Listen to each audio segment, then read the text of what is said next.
ஒரு ஸ்பெரிக்கல் பாடி இருக்குது, அதோட மாஸ் 2 கேஜி, m = 2 கேஜின்னு எழுதிப்போம். அது ரெஸ்ட்லேருந்து ஸ்டார்ட் ஆகுது. அப்போ இனிஷியல் வெலாசிட்டி 0. இதோட கைனடிக் எனர்ஜி வந்து 10,000 ஜூல்ஸாக இருக்குது.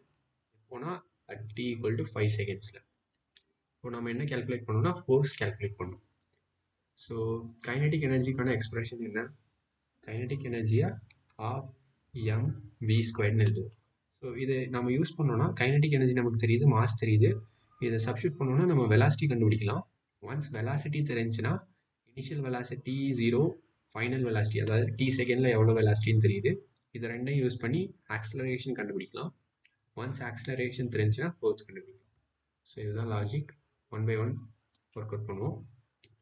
இதில் நான் ப்ளக்இன் பண்ணுறேன். Kinetic energy 10,000 joules.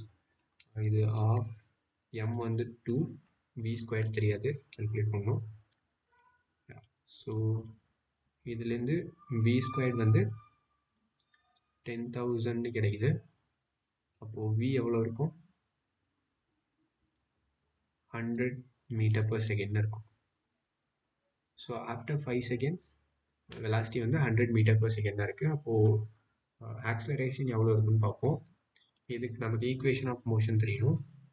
இங்கே வந்து சிம்பிளஸ்ட் ஈக்குவேஷன் எடுத்துக்கலாம். நமக்கு வேண்டியது ஆக்ஸலரேஷன், இனிஷியல் வெலாசிட்டி தெரியும், ஃபைனல் வெலாசிட்டி தெரியும், டைம் கொடுத்துருக்காங்க. அப்போது v = u + ad எடுத்துப்போம். இதில் a எப்படி எழுதலாம்? a = v - u/tன்னு எழுதலாம். ஸோ vங்கிறது 100, இது 0, tங்கிறது 5. ஸோ இதுலேருந்து ஆக்ஸலரேஷன் 20 m/s² கிடைக்கும்.